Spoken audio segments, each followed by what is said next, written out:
We are born free, and we will die free. The time in between, though, that's complicated. In that time, governments, institutions, and our egos will limit our ability to find true freedom in this life. These are real stories of real people overcoming the odds, persevering in justice, and unlocking their potential. Welcome to Finding Freedom. Here's your host, John Oderman.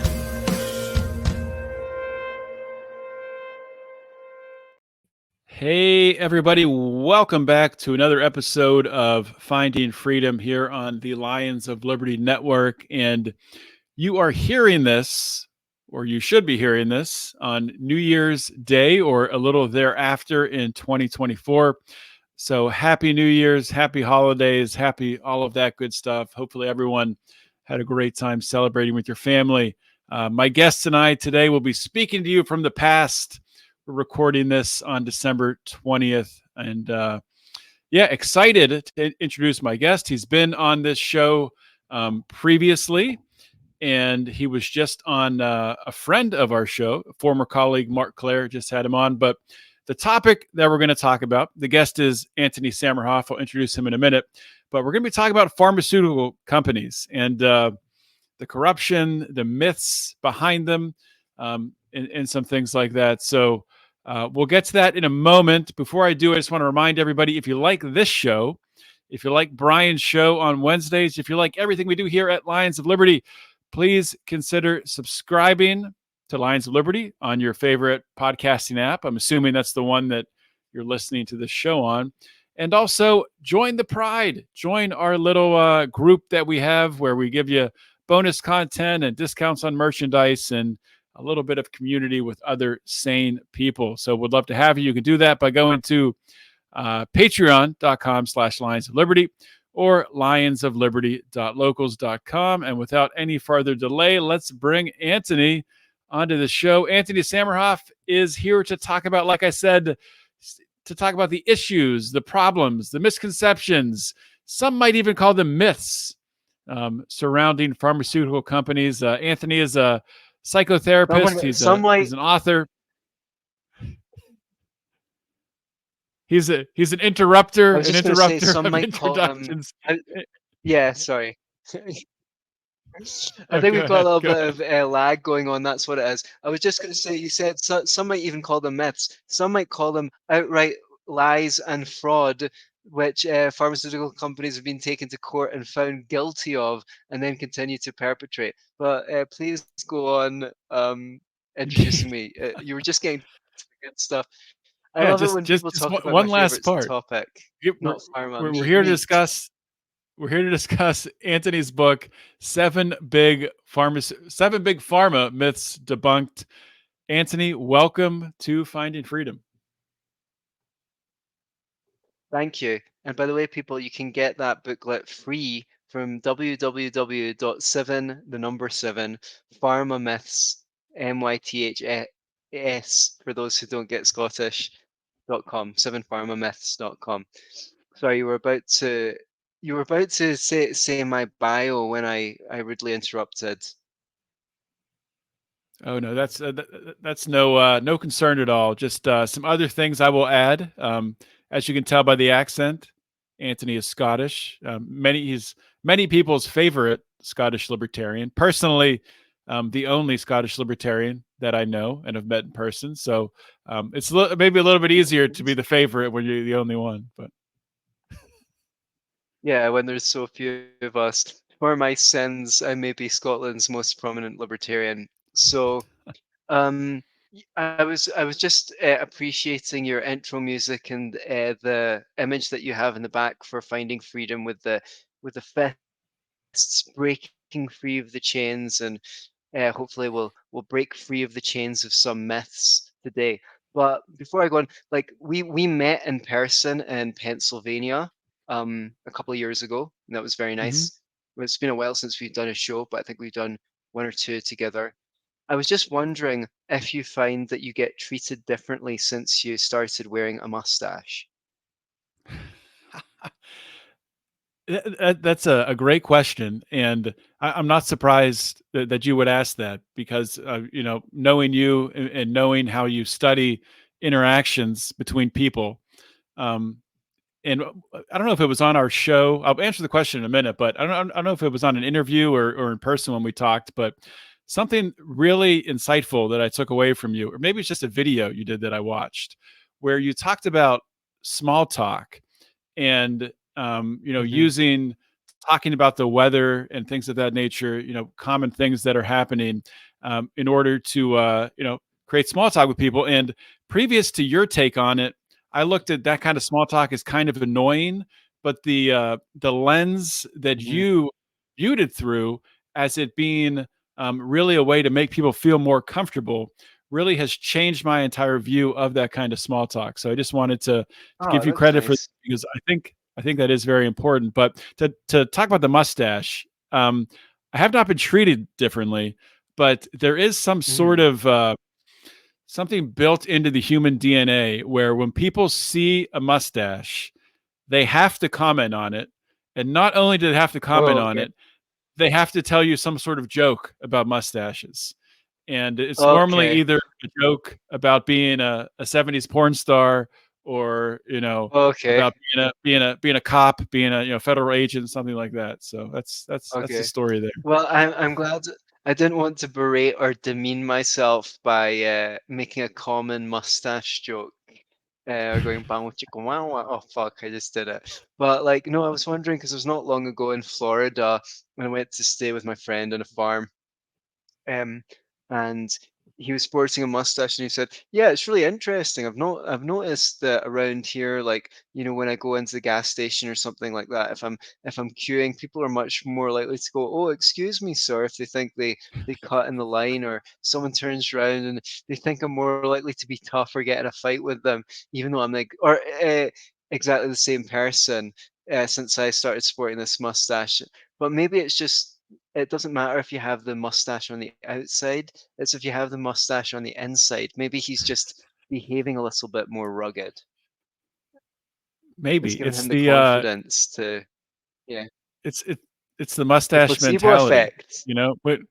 When you wake up in the morning and you see that mustache in the mirror, it just gives you a little more confidence. And people that grow a mustache, you got to have a little confidence to sport a mustache. Mm, You got to have something going on. There's mm, plenty of people that'll grow a beard and then they'll shave down to the mustache and they'll look in the mirror and then they'll think, I can't do it. I just can't do it. Then they shave the yeah, mustache off. But you got to have a that's it. little bravado to wear the mustache. I think that's very true. So, shall we talk about the pharmaceutical industry now?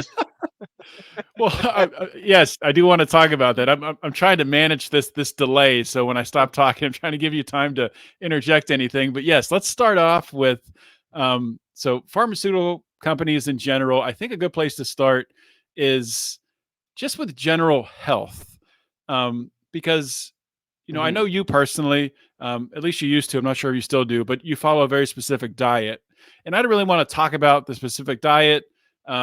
It's mhm. different than probably what I follow, and I don't want to argue about that today. But obviously, the Ah, point of fair me bringing enough. that up is you're very interested in your health, and I'm curious where Mm. that interest came from, and where that passion really came from. Is it a passion? Well, I mean, the thing is, for me, it was kind of necessity because I had a bunch of intolerances, food intolerances growing up.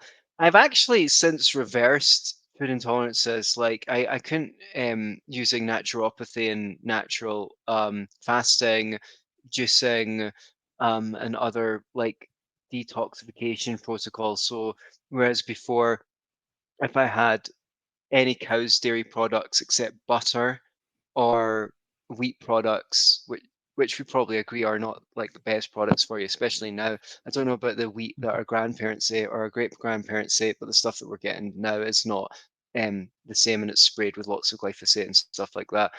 Um, yeah, those would definitely lead to eczema, and just general sluggishness. Now I can actually get away with eating that stuff. I still try and like not make it a big portion of my diet because I don't think it's optimal. But it just goes to show that just because you got something doesn't mean that you always have to have that thing. The thing is, when I was growing up, the doctors didn't really know anything at all about the link between certain foods and skin conditions. In fact, it's kind of ridiculous when you consider that the official policy of the AMA, the American Medical Association, for Mhm. decades or even 100 years was that diet has no effect on health and disease whatsoever, right?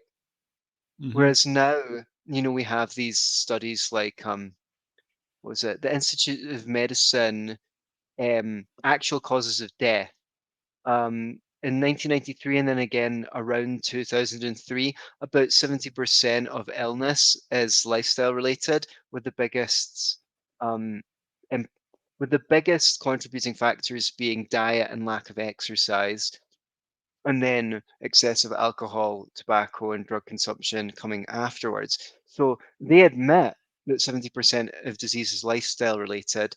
I'd say it's probably in the 90s, actually, if you asked me. But no one did.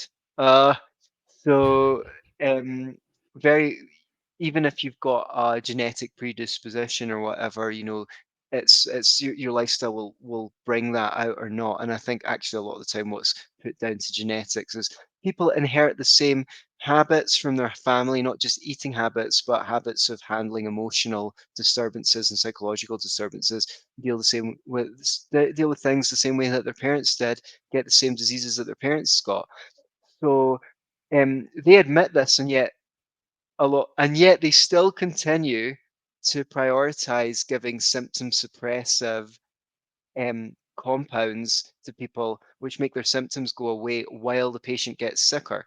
So this has been likened to having a warning light come up in your car and someone goes and snips the wire and the warning light's not showing anymore. And you think, oh, I'm getting better. The wonders of modern medicine. No, you're not. As far as the disease is concerned, you're getting worse. And you've just added Mhm. a bunch of toxic compounds into your body, which are going to have to be filtered through the livers and kidneys and reduce the functionality of the system.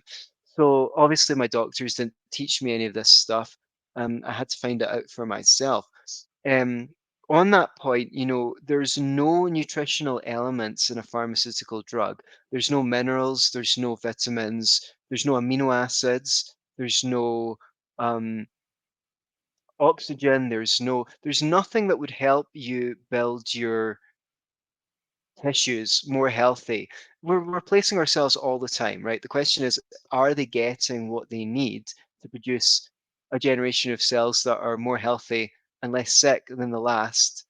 Are they, or is the cellular condition of your body degenerating? So while you can use a pharmaceutical drug to comfort the patient, while you enact other protocols to help bring them to health, whether like I'm a really big fan of detox protocols. I've benefited from them immensely. I've reversed skin conditions. I've reversed low energy. Um, so it's all sorts of stuff. Moods, improve my moods. Then there's like the nutritional element, emotional and psychological health. And if you believe in it, the energetic flow through your body in some ancient Mhm. cultures. In the Chinese, Japanese believe in chi or ki, and in India they believe in prana, which is more or less the same concept. Um, to um, that your body has an energetic flow to it as well. So these are kind of like I would say I got into this first of necessity. Then, when you add to that becoming a libertarian and learning economics, the economic aspects of healthcare and why healthcare is so expensive when really, you know, for 4 trillion a year the USA is spending on healthcare. When if they had a healthcare system that's similar to the one they had in Singapore, they might only be spending $1 trillion a year. $3 trillion saving $3 trillion a year is a lot. That's enough to end poverty and homelessness in the USA. It's enough to balance the budget, and give everyone a tax cut on top of that. Um, add to that, and then the whole COVID bullshit. Um, by this point, I was trying to think with my mind and my unique combination of experiences, having done things that almost no one has done, like, fasted for 3 weeks or spent over 6 months on yoga retreats. And um, this seemed to be the best use of my brain. Hmm. So that's a long answer to a short question. But the good thing is I answered two or three questions that you didn't ask as well. Exactly, and and that's why I love having you on the show, because there's less lifting, less work for me to do here. But you just mentioned there at the end, kind of I'm dropped in so that you tempted to fasted. say something about, like, with that mustache, I think you'd like to go left. Yeah, sorry, go on.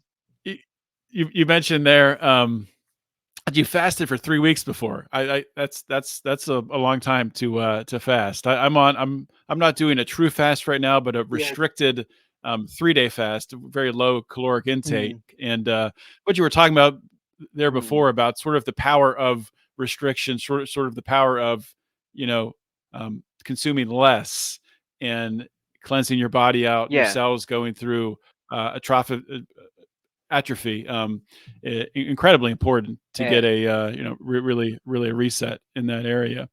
But to talk about the, some of the topics in this book, actually before we get to that, I do have a specific question. So when did you decide to write this book, and was it spurred on because of COVID? Because it sounds like you were already pretty skeptical of pharmaceutical companies and the corruption behind them, prior to COVID. But what yeah. really spurred on writing Damn, the I should book? have written this stuff. I should have, like, written about this years ago, because then I would have been completely fixed to, like, take advantage of COVID and become a celebrity. What the fuck have I done with my life? But, like, yeah, I guess I got back to Scotland after 18 months away. I ghostwritten a whole bunch of articles for a naturopath who's dead now, based on his previous video and audio output, and he was one of my teachers, so I knew a lot about that, um, especially the detoxification element. I was asked to contribute an essay to a book, which I did, and as soon as I finished it, I went back to previous stuff that I'd written on the economics of healthcare, and I started working on it, and I instantly knew that this was meant what I was meant to be doing with my life. It was, like, so clear that this was what I was meant to be working on. I had no doubt. I thought that I would have more out sooner. I mean, there's a bunch of stuff in my Substack. I'm about to put out a longer book, but even the longer book that I'm putting out is, like, only a small percentage of the material that I've collected on it. There's a lot of stuff from a more economics and um, healthcare reform policy perspective, um, how we fix bad science and medicine, like institutional change stuff. So I'm thinking maybe it'll be a series of short books, um, if it continues to be interesting, and then maybe, who knows, one day I'll I will have written the series of short books and I'll go, let's turn this into the massive tome it was originally intended to be and bring them all together in one place. We'll see. I'm just going to follow the tide. But yeah, I mean, I suppose the COVID thing was a big part of it. It was like, um, this is, like, critical. It's not trivial. I'll tell you why the COVID thing really, really influenced it. It wasn't necessarily that it made me think I needed to talk about health. What it did was it disillusioned me of the belief that there's a whole bunch of people out there just waiting to get the right information, and then they'll change their mind and become libertarians, uh, or I already didn't think that. I'd already been disillusioned of that, but it just made it very clear to me that most people were not interested in the truth, and were not interested in the kind of policy changes that we wanted. So that meant if I want to be effective in life, which I do, we only have a short time on this planet, I needed to cover something that didn't depend upon systemic change, but was relevant to the individual reading it. So for that reason, this was perfect because people can read this and they can change their own habits and become more healthy and um, avoid some landmines. But if enough people read it, that changes their community, that changes their outlook. And if it goes on from there, if enough people read it, it would necessitate policy change. So I don't shy away from talking about how the system um, promotes ill health and how, Hmm. and there are suggestions of policy changes in my work. I cover examples of programs that they ran which reduced the rate of diabetes and heart disease amongst those people on those programs, and how the hospitals then went ahead and shut those programs down because on they were losing money when they prevented disease, right? So I talk about that stuff, but it's not primarily a libertarian text, even though it's got that stuff. It's more like about bad science and medicine, um, misconceptions about the history of medicine, what medicine has done for us. Um, so it's more like about setting the records straight. So yeah, I feel like that's what made me well suited to it because I can come to it from several angles. Yeah, well, that's interesting.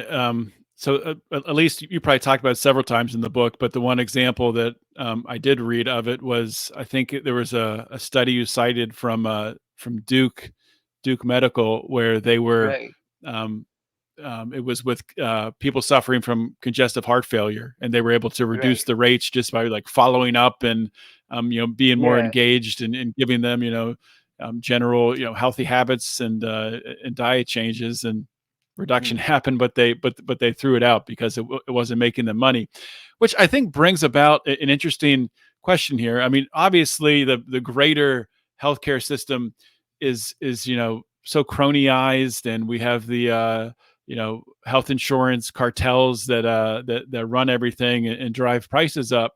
But there is an aspect to this where I think libertarians can fall in a trap where we say, well, it's capitalism. We just need to let the market fix things, and whatever makes money will end up winning in the end. But um, you know obviously, the cards are stacked in favor of these pharmaceutical companies via legislation and things of that nature.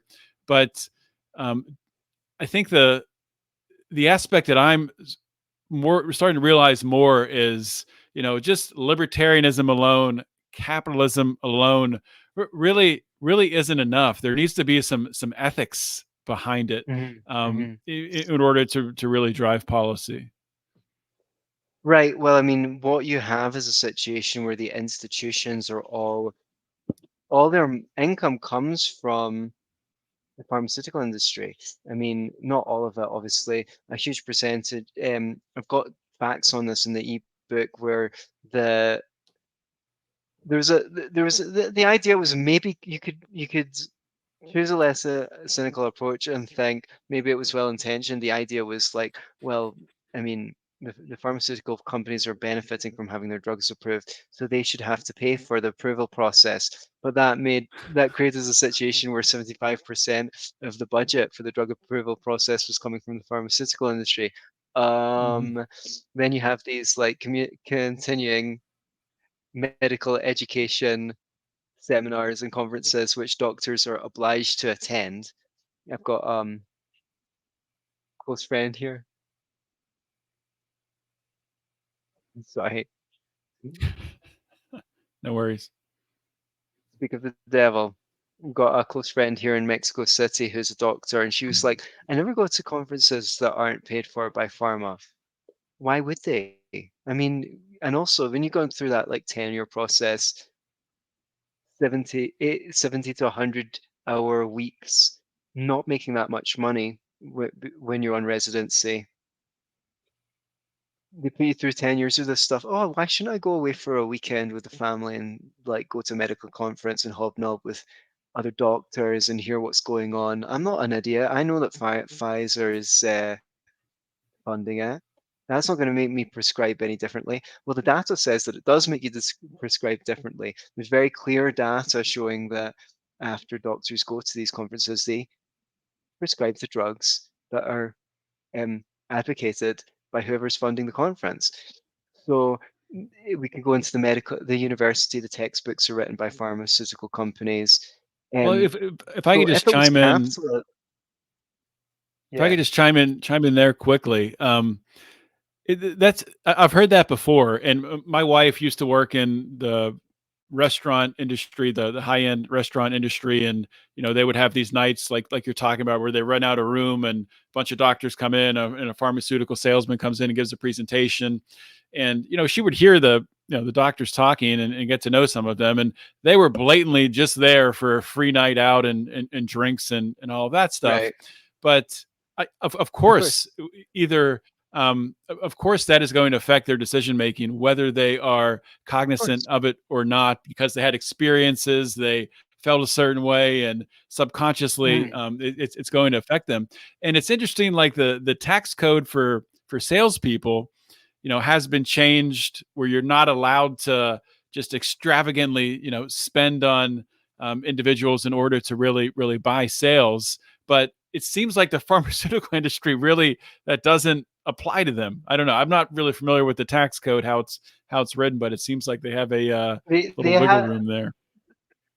they have tried to do away with the worst successes of it, but I mean it's not really possible because with in that industry, education is the money has to come from somewhere, right? And where does the money come from? It's buying drugs, right? It's the Hmm. government paying for drugs, right? I should say at this point, like when it comes to like if you've got a laceration, a cut, you need reconstructive surgery, what they call emergency medicine surgery, they're miracle workers, right? But the pharmaceutical company is co-opting the success of emergency medicine to go, wow, the wonders of modern medicine. Pharmaceutical medicine is not the same as surgery, right? So the thing is, there is no rational function for a pharma rep. Zero. It should not exist on a free market because what patients want is the best medication with the least side effects at the best price.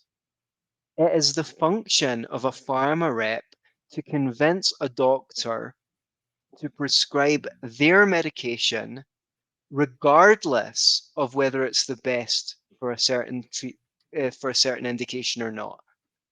It's really important to understand this. These people are on six-figure salaries with $10,000 a month expense account, use it or lose it.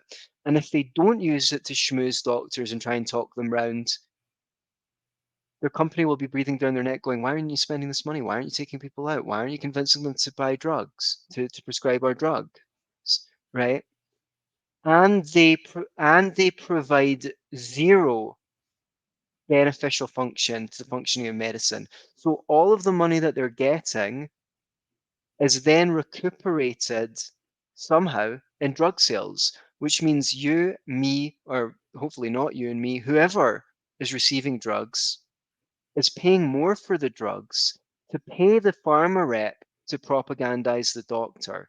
So if you want to talk about capitalism, this is definitely crony capitalism, corporatism, but it's got nothing to do with free market capitalism. Half Hmm. of half of healthcare spending in the USA is conducted by the government. Given the choice, would you and I choose to pay the inflated salaries of pharma reps so that they can fudge the evidence and make it harder for us to get the best treatment at the best price? I don't think so. That inflates the cost of drugs. And then Medicare, Medicaid, the insurance companies, rather than police the pharmaceutical industry, collude with the pharmaceutical industry to an extent that I still don't fully understand. You would think I mean, after all this research, it's not just the last 2 years. I mean, I've been in and out of researching this stuff since I would say my late teens, because that's when I started to discover, naturopathy and different ways of trying to reverse conditions I had. So you would think that the incentive of the insurance companies is to be competitive. That means provide cheap premiums, and that means they'd go, no, that drug's too expensive. We're not letting you get that.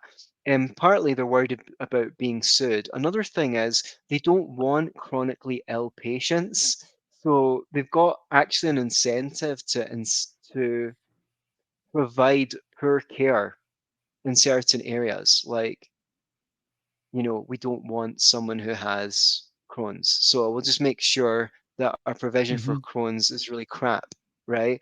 And those people are not stupid. They'll like shop around and go, yeah, that insurance company isn't very good for Crohn's. Maybe we should go with someone else, right? So there's lots of weird incentives in this system. And if you don't know at home, one of the reasons why employers pay for your health insurance is because during the war, the government made it illegal to offer higher wages. They put a wage freeze. So people who wanted to attract good employees would start offering health insurance. And then basically you will not get taxed on your health insurance, uh, but you will get taxed on take home pay. So there's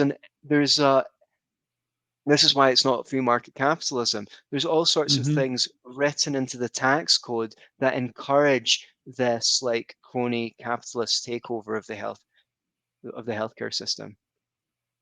Yeah, even with HSAs, health Hmm. saving accounts, and there's also FSAs, flexible spending accounts, where you can use tax-free dollars in order to spend on, prescriptions, doctor's visits, all that type of stuff. Which, from someone who's trying to save money and have less money Hmm. taxed, to an individual, to a family, that's a good thing. I use an HSA myself as much as possible, but just like you pointed out there, on the whole, that's going to end up just driving more money into those pharmaceutical coffers.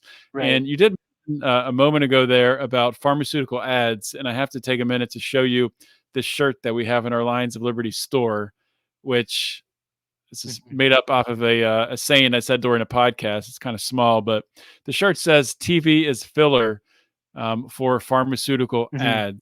The thought there being when you're watching your Fox News, your CNN, your sporting events, whatever it is, and you get an ad for Viagra, an ad for an ADHD medication, an ad for something else, that fill up the time in between these TV shows, and the TV show really sort of just seems like it's there just to fill the time. But I heard you in a different interview give an interesting take on this dynamic, which I really hadn't thought of it this way. So if you could Yeah. share that. Thank you so much for introducing that, John. Yeah, that's an interesting because we are not allowed in the UK to advertise to have pharma ads on the TV, and that's true of almost every nation in the world except for America and New Zealand. Now, when I came to America, end of 2020, and I was shocked at how many pharma ads were on the television, and I naively thought they were trying to sell drugs. But people joke a lot of the Hmm. time when they go because blah blah blah blah blah, blah and sudden death. You're like, is this really a Yes. pharma ad? Like, I just heard all the things that this drug might cause.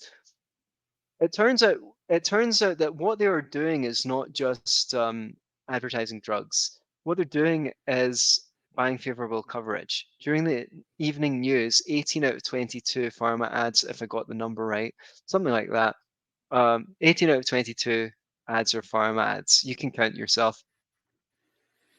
What this means is that pharma are the biggest pairs of airtime, pairs for airtime during the news. So that means the news are going to be reluctant to report on pharma scandals. Now, as I've said before, there are over 500 drug withdrawals a year in the USA.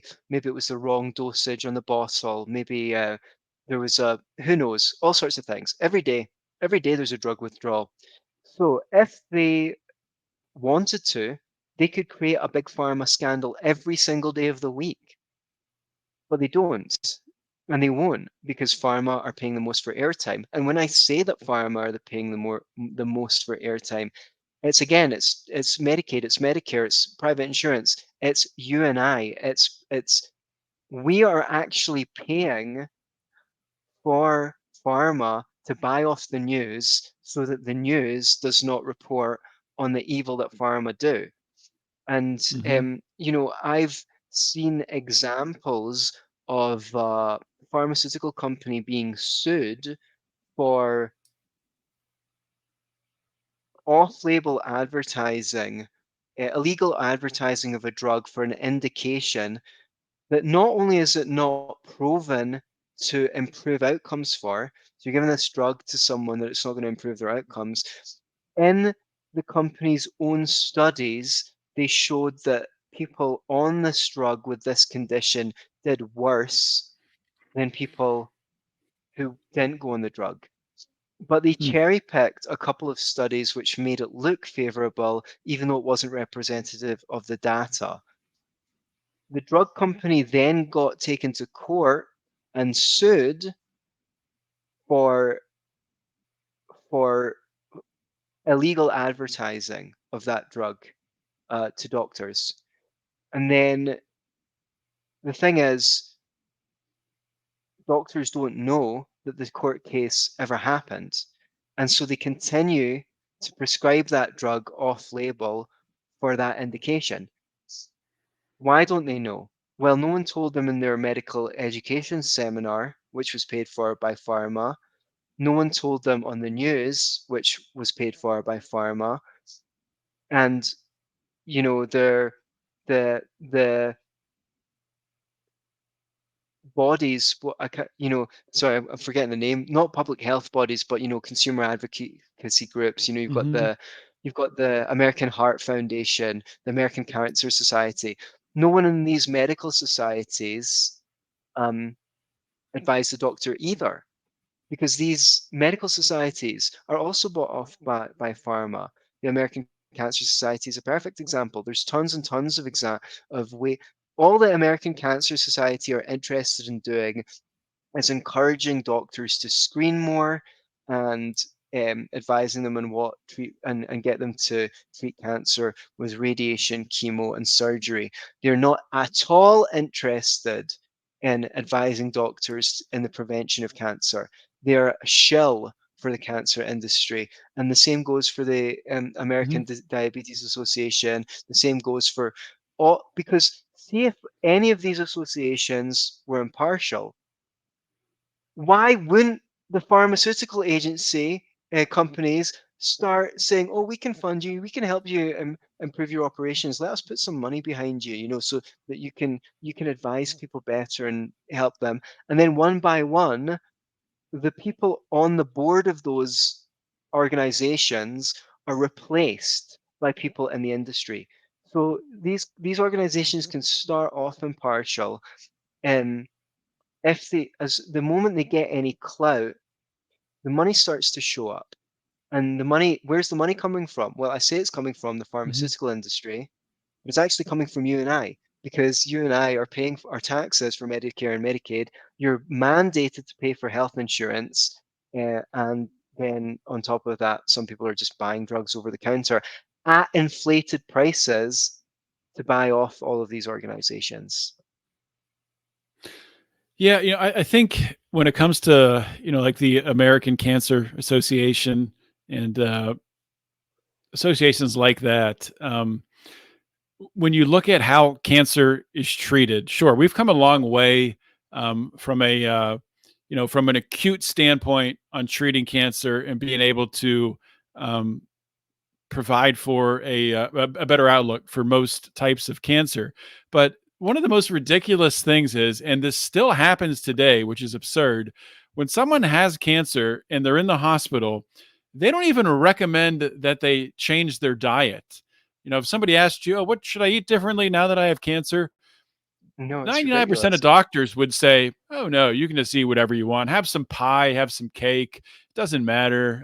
No, When but it's been it's all proven in calories in, studies calories out. that these highly processed foods and sugars and this are feeding the cancer. Cancer is a metabolic disorder. Oh, But absolutely. anyway, go ahead.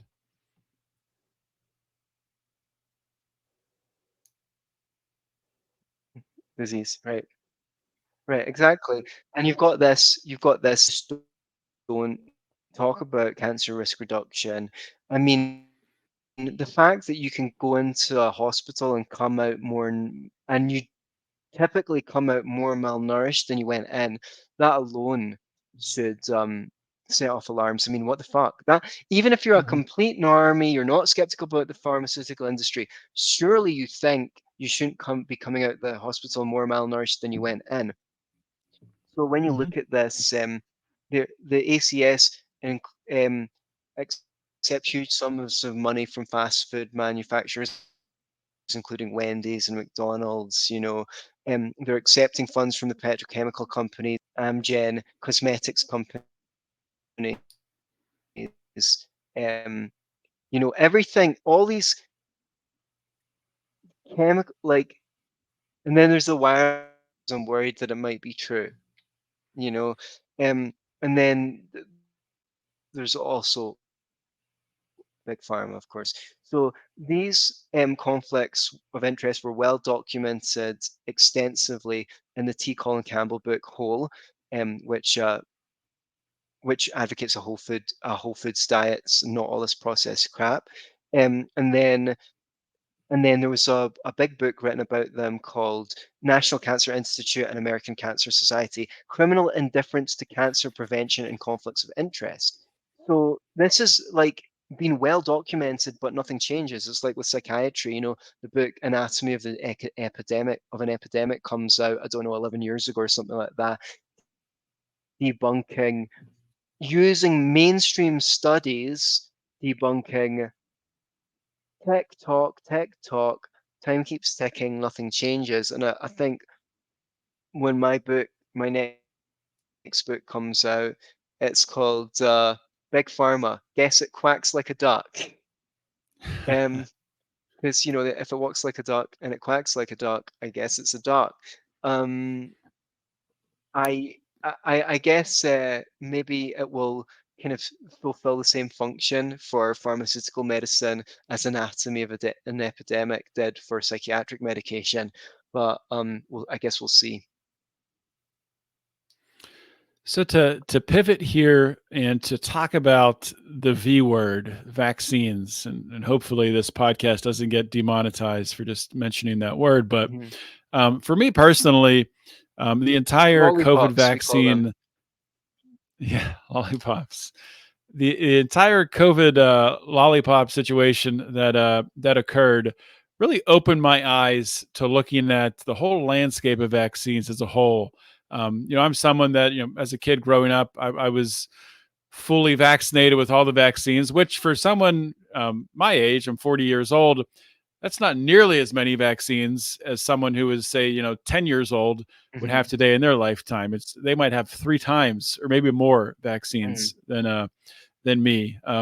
So I'm curious in writing this book and in really researching vaccines. What have you learned about you know common vaccines that really most people just kind of don't even think about, like polio and whooping cough and measles and things like that? Thank you. Right, I don't cover the vaccine issue in great detail, apart from to say that the American Academy of Pediatrics wrote in 2000 in their own journal, vaccination does not account for the impressive declines in mortality, witness, meaning what was witnessed in the 20th century, but that in fact, quote, nearly 90% of the decline in infectious disease mortality among US children occurred before 1940. end quote. 1940 is long before most antibiotics and vaccines were invented. So I say in my book, are you saying that the American Academy of Pediatrics are just a bunch of crazy anti-vaxxers? Okay, so they admit that these diseases were not reversed by vaccines. What I would say is something like polio, which reached epidemic proportions in the early 1900s. Now, incidents of it were all way down by the 1950s, and they continued to fall until 1955 when the Jonas Salk vaccine that's credited with ending polio was introduced. So, so this is just what the official, again, I just say, look, don't blame me. I'm just saying what the official sources say. Tuberculosis was of widespread public concern in the 19th and early 20th century, and incidence of that disease had already plummeted by 1945, and streptomycin, the antibiotic credited with stamping it out, was introduced in 1946. So vaccinations stamping out um, conditions like pneumonia, whooping cough, and measles is threadbare on the grounds that countries didn't get them for years because they were too poor. They saw a similar rate of decline in these diseases as the countries that got them Mhm. early. So, little of the world had even seen the smallpox vaccine by the time it was discernible that eruptions of smallpox were on the out. And then there's a whole bunch of other conditions like scurvy, rickets, and cholera that had no mainstream medical treatments at all, but they all declined too, just like those other diseases. So that's like the case for, we're talking about what we're always told, safe and effective. Effective, well,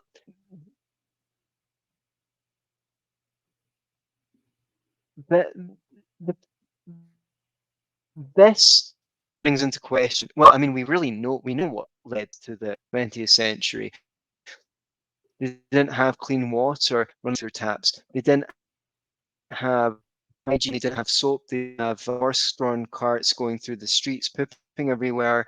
They stayed several to a room. They didn't have sanitary sewage systems. So, in short, the plumber did more to rid us of disease than modern medicine did. Okay, so that's and on that point, in New York in the early 1900s, all of the mosquitoes would just come over to New Jersey, which was a swamp, and infect people with diseases um every summer. But then they literally drained the swamp, and lo and behold, people stopped getting yellow fever and malaria and whatever, or those symptoms which are associated with those diseases. As for are they safe? Okay, what I tell people is there's over 800,000 completely unvaccinated people in the USA. All you would have to do is do a comparative study of the long-term health outcomes of vaccinated and unvaccinated populations. Take 10, 20, 30,000 of those people that are unvaccinated and compare, have they got the same amount of colitis? Have they got the same amount of ME, chronic fatigue, diabetes? Have they got more? Are they a hotbed of disease? Compare their long-term health outcomes to vaccinated populations and age adjust it. This is a very easy study to do. The CDC have been asked to do this study repeatedly, and they steadfastly refuse to do the study. Wherever this study has been done, Dr. James Lyons Wheeler and Dr. Paul Thomas conducted a study of this sort a few years ago. Dr. Paul Thomas was a pediatrician, and the day after the study was published, had his license revoked and had to go to court to Wow. get it back. They found an excuse. The Oregon Medical Board found an excuse to revoke his license the day after the study was published. That had nothing to do with the study, of course. It was just, okay. So there's also the Anthony Mawson study a few years ago that did the same. And he was a university professor and he was run out of the university for publishing. So this has a cooling effect where no one wants to touch this. I've done Dr. Paul Thomas' show, and I'm collaborating with Dr. Lyons Wheeler on a course on the economics of healthcare reform, which, if anyone is interested in joining, that starts in January. So um, we'll put a link for that in the show notes, I'm sure. Um, so this is kind of cool because it's like you like cover these people and their topics, and you're like, wow, they're really great. And then a few years later, you're collaborating with them. It just goes to show like your life's what you make it. So Hmm. um, what I would say is, I'm not saying it. I'm not saying that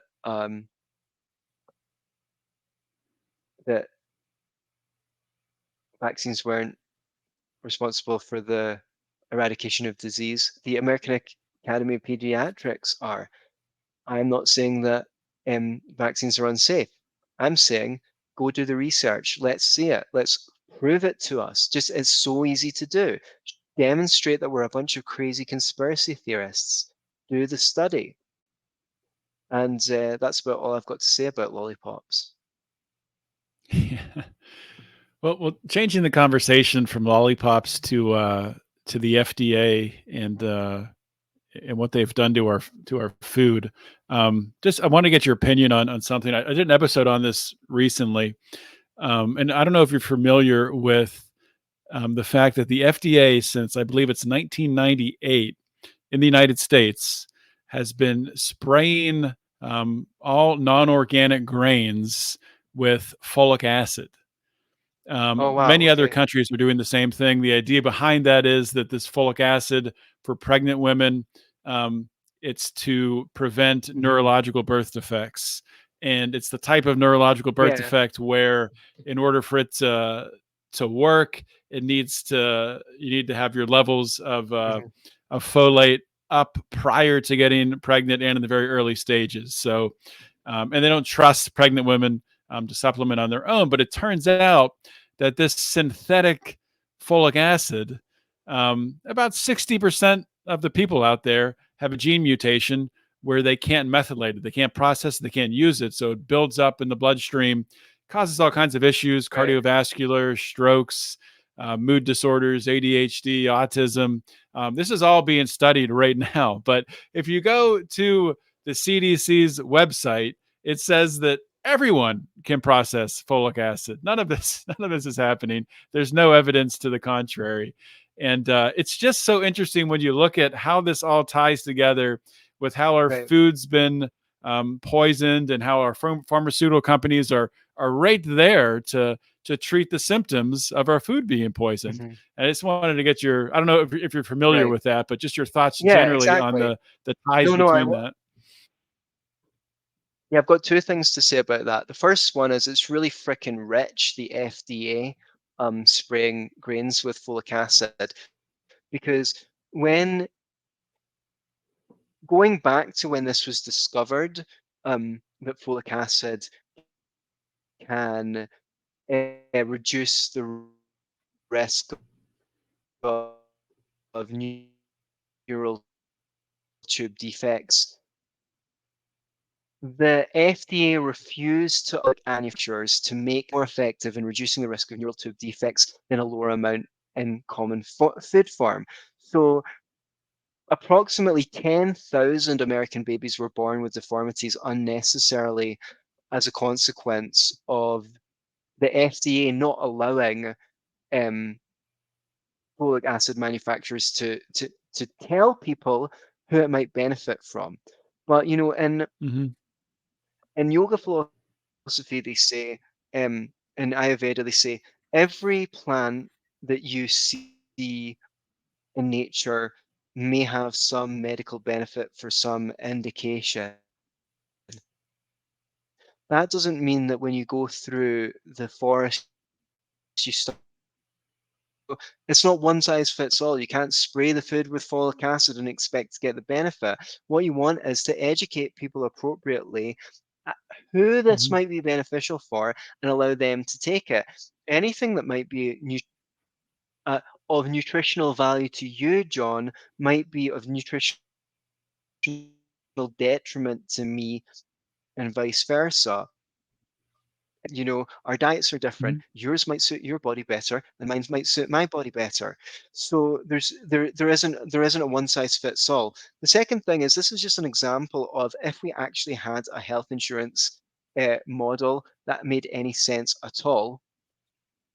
What should the health insurance companies be doing? They should be trying to keep their costs down. That means if they're losing money because we're getting sick, basically the health insurance companies should be suing Monsanto.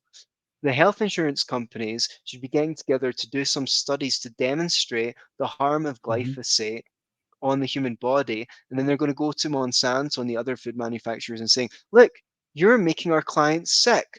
We're having to pay out millions, billions of dollars a year treating people for preventative illnesses that are being caused by you poisoning them. That means we're going to take you to court and you're going to have to pay us to pay for the treatment of their diseases, right? Then all of a sudden, Monsanto will stop spraying everything with glyphosate, and this insanity will stop. Unfortunately, as the games board's set up at the moment, they're all on one side, and it's not yours. That's a really interesting takeaway on it really exposes that we don't have health insurance companies. They're not insurance companies. They're Mhm. uh they're they're cartels that Right. are extorting the people who are members and who are paying for the so-called insurance. But that's a really good takeaway there. I've been meaning Anthony, to we write an are article. I've been meaning to write an article called "Health Insurers Should Sue Monsanto" for like a year, but I'm just not prioritized it yet. You should. This should be the motivation to do it. Now, I'll share the shit out of that article. So so write So, it. Anthony, we're out of time here today. So give the people your links, everything that you're working on, the link to the book, Seven Big Pharma Myths yeah. Debunked. Give that again, and anything else you got.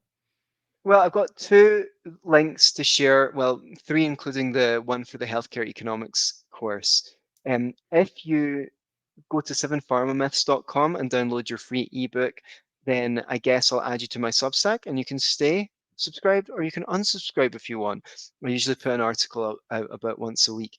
The other thing is, if you are a freedom warrior under assault in an insane world, trying to thrive and meet your best, as you mentioned in the early bio, which I interrupted you, I'm actually a psychotherapist and a coach, and I've been working with primarily people who are members of the freedom movement for the last 10 years or more. And I feel like I'm getting like so into serving our community because at this point in time, it's like we need to be our best so that we can do battle with evil. And we also want to show ourselves as to be shining examples. So if you've got like emotional or psychological blocks to reaching your potential, or maybe you think you're actually doing pretty well, but you could do with something developmental. Beyourselfandloveit.com is the site to go to book a discovery call with me and find out if I would be a good match for helping you. So thanks very much for having me on your show. It's good to catch up with you after a few years, and I'm sure we'll do this again sometime. Also, I really liked it because it covered a bunch of stuff that either isn't covered in the book or there's a bunch of stuff in the book that we didn't cover today. So I really enjoyed doing that. It means that all of these shows aren't the same. Awesome, awesome. Trying to make it unique. I know you're making the podcast rounds. So thank you for giving your time today and sharing with my audience, Anthony. Thank you, John. All right, guys, that is a wrap for today's show with Antony Sammeroff. I will link to everything that we talked about on the show notes page. You can find it at lionsofliberty.com. Be sure to check out his book, Seven Big Pharma Myths, for more information on everything we talked about today and information on things that we didn't even get to. It's a very rich book, short book, quick read, but you'll get a lot of information from reading it. So highly recommend it. Like I said at the top of the show, we're recording this on December 20th. For you listening now, it's the new year. So hopefully you're looking forward to this new year and setting some goals health-wise, setting some really a vision for where you want to see yourself in 2024 and beyond, from a health standpoint, from a finance standpoint, from a faith standpoint, all of the above. And those are things that I will be covering this year, once again, in detail with great guests like Antony this year on Finding Freedom. So be sure to subscribe.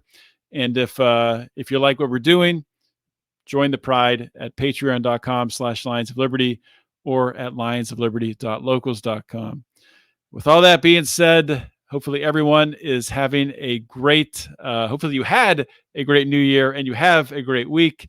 I'll see y'all next week. And in the meantime, always remember to keep your head up and the fires of liberty burning.